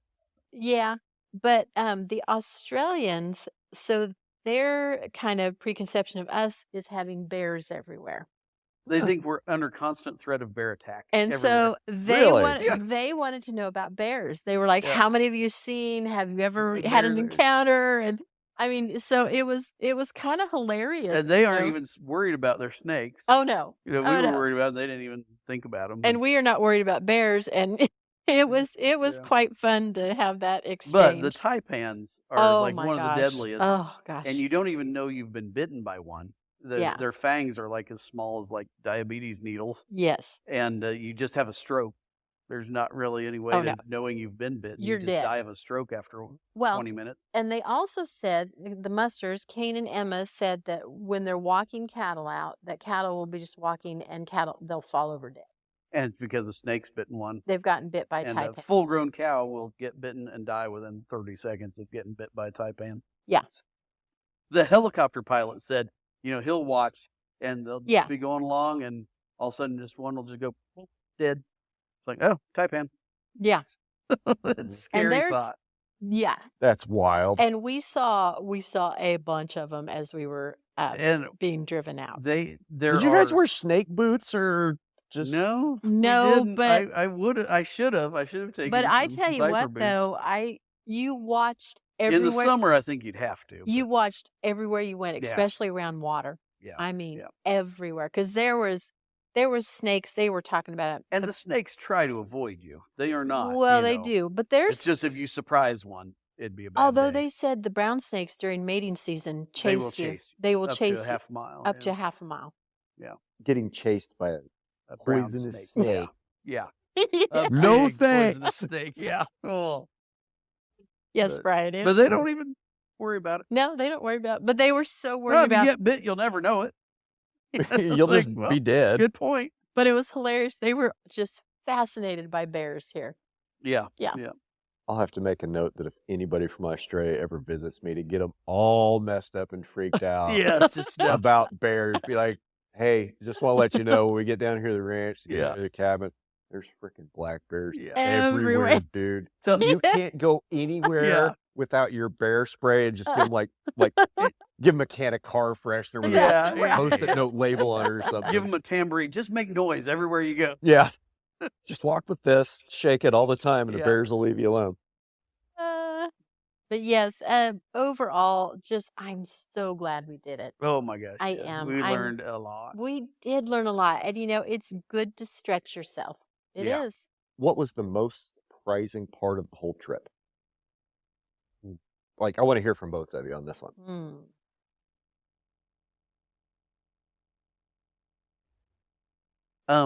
Something that really surprised me, the horses. They didn't use horses as much as we were hoping. We, of course, love horses and everything horseback, but they just, the logistics of everything, they use horses only maybe 5 to 10% of the time. But they had, this was a horsey outfit. They really liked horses and cared about them. And they had a pretty good pile of horses, good remuda. They weren't really flashy, good looking by our standards, maybe. But my God, were they tough. They're out there on bare rock paddocks, getting fed, little alfalfa and shoeless. The day we drove those cattle, rode 50 miles, drove them 26 kilometers. That day, those horses we were riding were shoeless, and we rode the same horses the next day. Mm-hmm. I mean, you talk about you made a few horses. You made some heads explode. Oh my God! I mean, shoeless on the stony desert, and they were fine. I mean, our horses are so soft and propped up just like our cows. It just made me realize, why the hell are we shoeing horses? If you don't have to shoe a horse in that desert, you don't need to shoe a horse here. I don't know. We weren't running. Well, we did run around quite a bit. Quite a bit. We did on the sand dunes and stuff. Yeah. I've thought about that. Your comment about the horses and horseshoes for a long time. Okay, we've been shoeing horses forever. Yeah. But 150 years ago, the Comanches had war ponies that cover 200 miles in a night. Yeah. And and we know what our country is. Yeah. The Comanche war pony 200 miles in a night. Why do we have soft horses now? Yeah. Mm-hmm. And because we let them get soft. We did. We Mhm. bred Because them we to made it. them that way. Yeah. Yeah. And things in the Outback are just maybe a little bit more harsh and Yeah. not quite as soft. And there's not a horse person culture Mhm. or rodeo culture down there Not as much. that, that'll keep a horse in a shoebox Yeah. Mm-hmm. Yeah. and not let him get out on rocks and not let him Yeah. exercise and actually be a horse. Xenophon's book on horsemanship, which was what, 500 BC or something, I think. And there's a whole passage in there on where you keep your horses. Make sure it is rockier than where you ride your horses. And the paddock you keep them in should have rocks the size of an apple covering the entire area so that their feet are constantly being trimmed and shaped. And in And Australia, I'm that was gonna the do case. that. I'm going to get some big rock and haul it into where we overnight our horses and stuff because I think it's a good idea. Yeah. I'm going to do it. And I guess the thing that surprised me, and I got to go back to it, was the flies. I got to Oh. admit. There you go. But for coming into their operation and not knowing us, and everybody was so nice and so welcoming, and it is very satisfying to have the chance to prove your worth to people because you don't often get that very and be often. appreciated for And it. be appreciated for it. And they were all very appreciative. Yeah. And it was wonderful. I mean, that really was. For all three of us, Kristen, Josh, and I, all three of us really enjoyed that aspect of it. And 4 or 5 of the people working there are going to come visit. I think so. I mean, it was Looking forward to that. We'll have to do one of these with them Yes, here. please let me know when Yes. they're coming. Oh my I'll- gosh, that'd be awesome. We should do that. But it's such and I'll say to the listeners, if you do get the opportunity, not even to go to Australia, but just go to a different ranch and work for a brief period of time, or have the chance to go to a different area, you just kind of do it. You learn so much about yourself, and you come back to your own place, and you have kind of You A bring ideas. a renewed energy and different ideas, and it is good for you. It is. It So, is. yeah, it's one of Josh. It's one of our favorite things to do now is to go on kind of working vacations. So, yeah. I've wanted to ask you guys for a while. Like, do you actually take a vacation or you just go other places to work cows? We prefer to just go other places to work cows. I don't really enjoy vacationing, but I love a working vacation. It's just fascinating. So, yeah. And you don't lay around and get all rested up, but who the hell cares? You're learning so much and it's just fun, It is. It's a stretch. Have to go home because you need a vacation for your Yeah. vacation, so you Exactly. get Take some a break. rest. Exactly. Yeah. Awesome. But So like the obvious question is, hey, do you want to go back? And it sounds like you're just waiting for another opportunity. Gwen says she doesn't really want to go back because it was so difficult. I'm satisfied. enough of the flies. Well, yeah, I But- am. I had a ball. I'm great. I plan on going back, Yes. and I think Josie's going to go with me. Our daughter. What we're Ooh. going to try to do, and I talked to Peter about it, they still move like 5,000 to 10,000 head, a couple hundred miles occasionally, depending on flooding and weather. And it's going to be hard to line it up because they don't know when it's going to happen. They only have a few weeks' notice. But he's supposed to let me know. And if they have a big move like that, and, we're going, Josie and I are going, it's going to be scary because it'll be during snake season. You have to sleep on You're the s- ground. You're out for a week or two doing that. Gwen Gwen's doesn't really out. want to go. I respect that. I'm tough, but I'm drawing a Yeah. line in the sand. I'm But like, no. if I get a chance to move 10,000 head of cattle horseback for Yeah. a couple hundred miles, I'm doing it. Because Yeah. where else in the world can you still do that? I mean, And I might, nowhere. as I get closer, I might just bite the bullet and say, yes, I'll do it. But we'll get you a cot that's elevated with like a mosquito net or something. okay. But overall, But I'm going back. you bet. but overall, just an awesome experience. So, and I'm so thankful to our friend Kristen who made it happen and Yeah. invited Oh, us to join her, and love her for it. So it was wonderful. Great stuff. So if you go for your next perfect vacation, where would you two want to go in Cowboy? Back boy. to Nevada. We're going, yeah. Well, next fall we'll go back to Nevada to the sea punt. Yeah, so you Yeah, guys do, that's like you do that every year. Yeah. I know, but it's super What- fun. I love so, Scott and Andrew. Actually, there's not much cowboying there, but I'd love to go ride in Iceland. Like, I mean, Oh a yeah. week or two Ooh. trek actually riding around Iceland and really seeing some of that. They have a really strong horse culture there. I bet their ponies aren't shod and can do well. I on bet rides, so too. too. I bet they yeah. are too, They're Brian. tough little ponies. But I'd love to go there. I'd like to go back to Kyrgyzstan or Kazakhstan sometime and to do one of the transhumance drives where you move, thousands of live sheep and goat cattle through the mountains. I'd like to do that at some point. Yep. But I guess this fall, I'm sorry, this spring, we're Oh, going yes. to Ella, Chihuahua to the Las Damas Ranch, Alejandro Carrillo's place. We're going to go there just for a tour, and we're not cowboying there. But Yes. and then in a year or two, we haven't quite decided yet. We're going to go to visit the Maasai in Africa. Oh yes. And We are going to do that. that's certainly not cowboying, but it's handling thousands of cattle on foot for miles and miles. Josh and and I need to miles. toughen up a little again. We're going to have to train physically for that Yes, trip. we will have but to train, but We're we really do. looking forward to So that. we do want to So, do that yeah. because, as far as Josh is right, handling cattle and stockmanship. I mean, are they the oldest? I visited with a Maasai warrior who was here with a military group 15 years ago. When we had the And I guest learned ranch. more from visiting with him in 45 minutes Oh. than I have from any other human being Actually, we did. about handling cattle and stuff.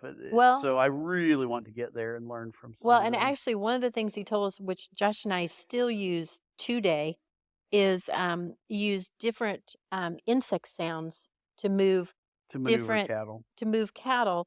and your insect sounds. Different classes respond to different sounds. That's right. So So calves respond to different bug sounds Than and chirping sounds and cows. stuff than cows do. yeah. Bulls will respond differently than cows and calves. Mm-hmm. And they use dozens and dozens of different insect noises. That is very interesting. An It's awesome tip. fascinating, and Yeah.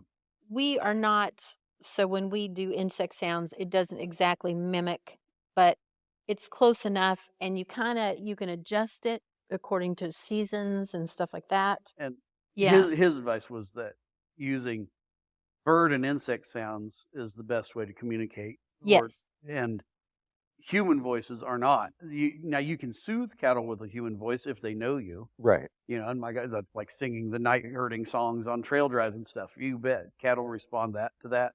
But if you're wanting to move cattle, and with our commercial cow herd that we have, I started Yes. last summer using a very specific whistle that I can get and these cows are not very savvy, I guess. Well, Good way to they can put be it. difficult. They can be Yeah. difficult, but I can whistle at cattle on another hillside and get them to turn around and move off in a certain direction just by a direct whistle that I use on them. Mhm. And it's very effective. It's And- fun. So, And when we calved out a whole bunch of heifers last year, almost, I don't know, 150 head, and Josh and I did it in a way that we would calve them out and then we'd move them. They'd have to do sort like them and move them 3 or 4 different moves to train them. to train them to mother up and stuff like that. And the insect sounds and stuff like that on the baby calves, it was fascinating. We use Yeah. insect noises to get the calves to move out, Yes. and we used whistles like bird sounds to get the cow or heifers to move out. Yeah.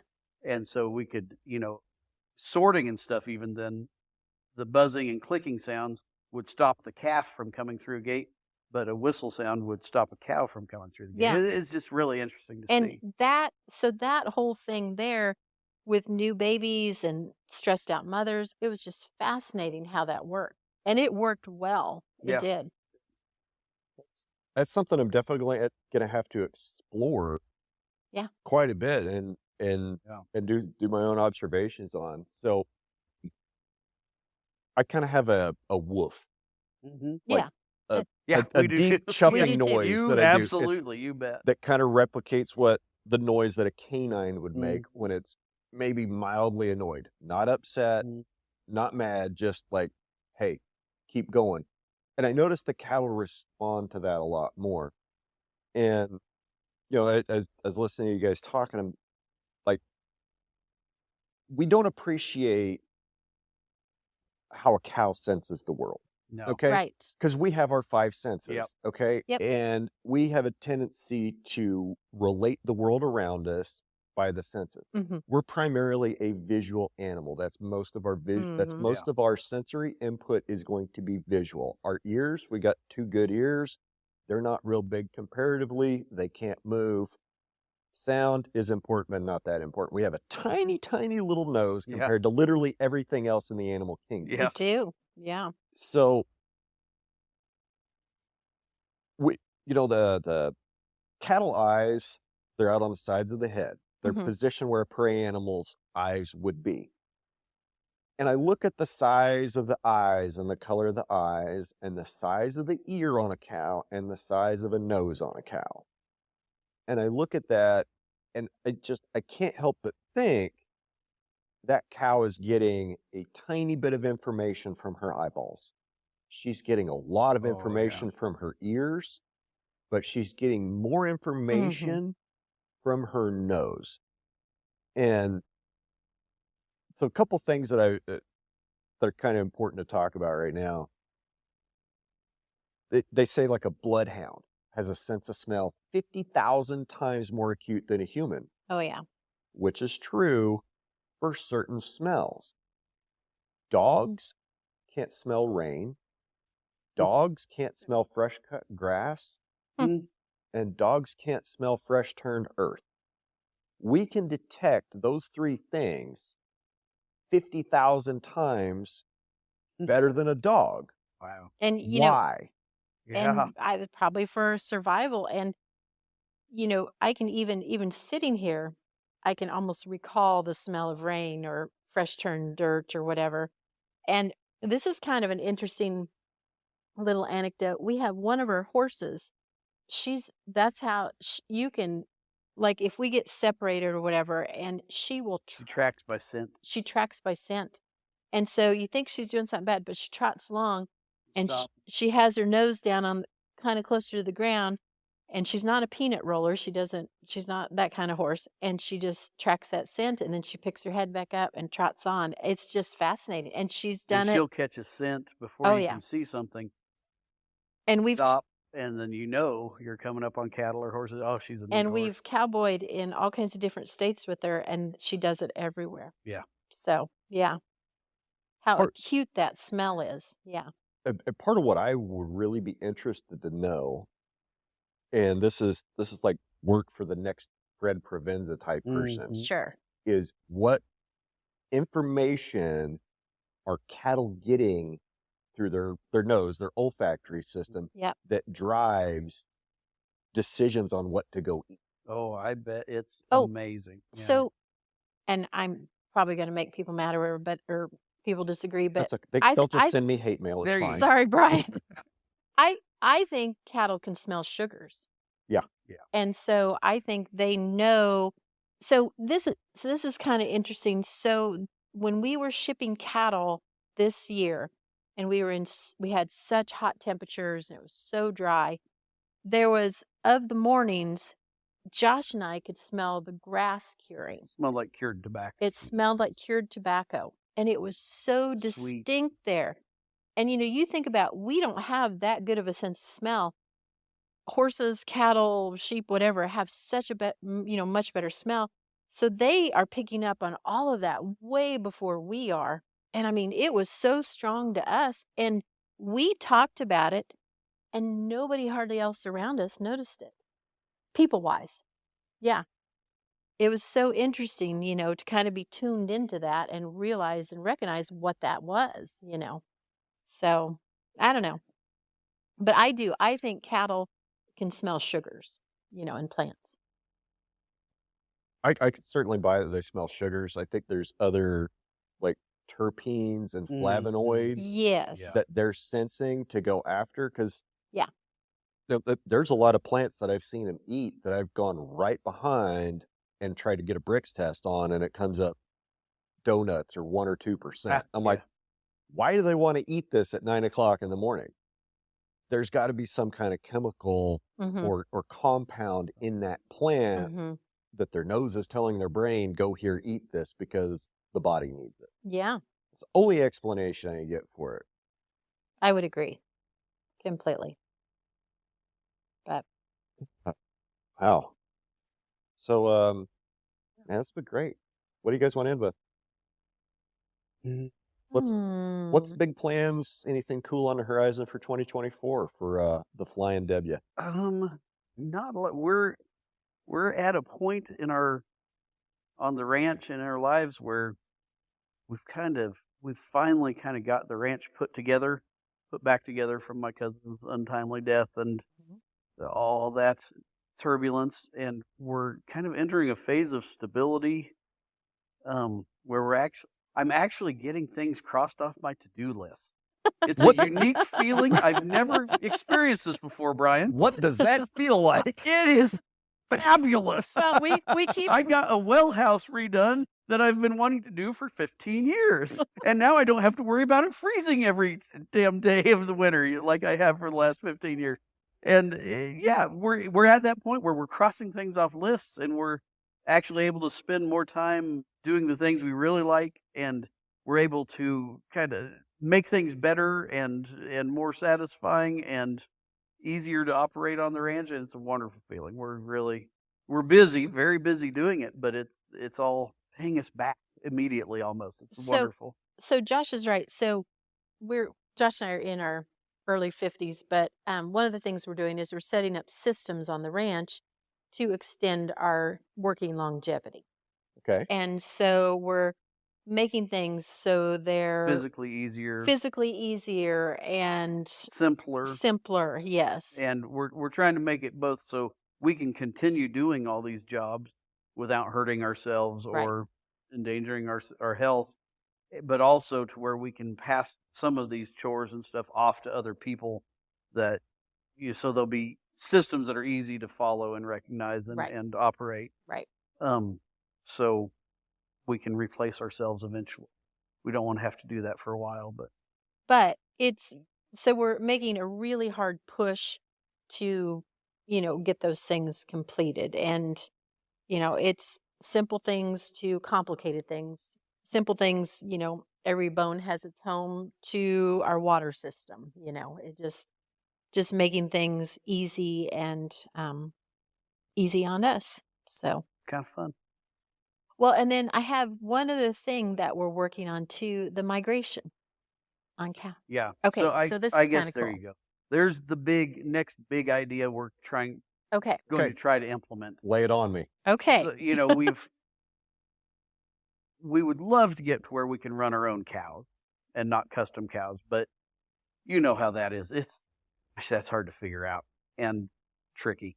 So with custom grazed cows, we are still going to try to get truly migratory behavior out of. And one way we're going to do that is we're going to have our own transhumanists. Yes. We're going to move our cow herd, one cow herd in one group. We're going to move them through our headquarters we have an ally that lives south of us, Sean Rogers, to his property, to our property down at Cassidy, and then back up and to our headquarters. And we're going to try to do that twice through the whole season, once during the growing season and once during the dormant season.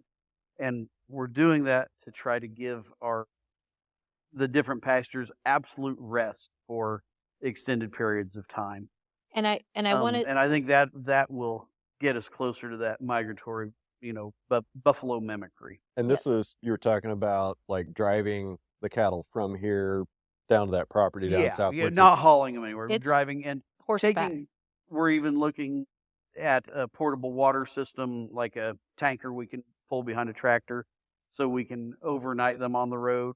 So we can add several hundred acres of grazing to our program by grazing the ditches between here and there. Hey, I believe the old timers would call that grazing the long pasture. There you go. We are adding some long pasture to our rotation. So And Yep. it's actually, it'll be easier on the county if we do that. So there you Yeah, go. keep the county from having to mow. There you go. I And mean, spray. you're just trying to save the county money You by bet. managing the grass I'm and the That's right. ditches. Just being a good citizen. Yeah, just doing your part, right? And we're talking probably 400 head that we would have in this. And part of this too is we add a little chaos into it so that the migration is, we're letting different parts of the ranch rest At different different times every year. over every year. So it's not the same We're- every time. And you have Yep. to, of course, we have to allow for calving. We And, do. we can't really move them very easily during, early calfhood. So we need to wait till the calves are mature. And so we've just got to time. It's very complicated because we have to time this out on the calendar as far as nutrition, on the calendar as far as Water. maturity of calves and life cycle of the cows, and water availability. So. Big change from Australia, where you've got 12-hour-old calves making a 50-mile Yeah. Yes, and here 50-mile trip on foot. we're worried about a month-old calf being able to make a 20-mile trip. Right. Yeah, over 2 days. Yeah, Australia, that wouldn't even be a thing. It'd just be, I yeah, wouldn't even worry about it. he's a day old. He's fine. He's got 4 legs. What are we Yeah. worried about? You can make it. Yeah, but that is one of the things. So really, tap into that mimicry, the bison mimicry, which And add some beaver mimicry too. Beaver We're Yep. doing spring developments and stuff. The water we're developing, we're trying to develop in such a way that is more beaver-like. yes, So Are you putting like little checks up some of your? we're going to do some, as we are doing tree clearing, I'm going to be building debris dams with the trees we do cut. Man, I haven't even asked you how your tree clear project's going. it got a little derailed. Okay, and we'll talk. We'll Yeah. talk about that later. It's slow, but It's slow. but it's coming. It's coming. But that is one thing we're going to try to do is do debris dams, and then like spring development, things that'll retain and hold water in kind of soft ways, and then where we do harvest water through either wells or springs, we're going to put teardrop tanks And and storage. gravity Some fed and storage to try to take the most advantage of the type of water we do have. If we get enough beaver ponds, maybe the beavers will come back. No. Be nice to see them down on our Cottonwood River. Yeah. Yeah. We have some, but they're kind of migratory. They don't really Yep. stick around much. And I don't remember. And one of the things that we've talked about in the past is, how Josh and I manage, and we try to manage by watershed. Yeah. And so we really tap into already the natural flow of the water systems and wildlife and everything, and just kind of plug into that. And it's so pleasant. It is. It really is. We're not fighting stuff. We just are not, But if we add this kind of the mimicry into it a little harder, and especially getting the cows in just a completely different geographic area, and I think it'll be really satisfying. So, yeah. And once the cows start moving, because we've moved our personal cows like this Oh, for years. for yeah. years, and we get them headed, they know where they're going. Right. It's just fascinating, and they enjoy it.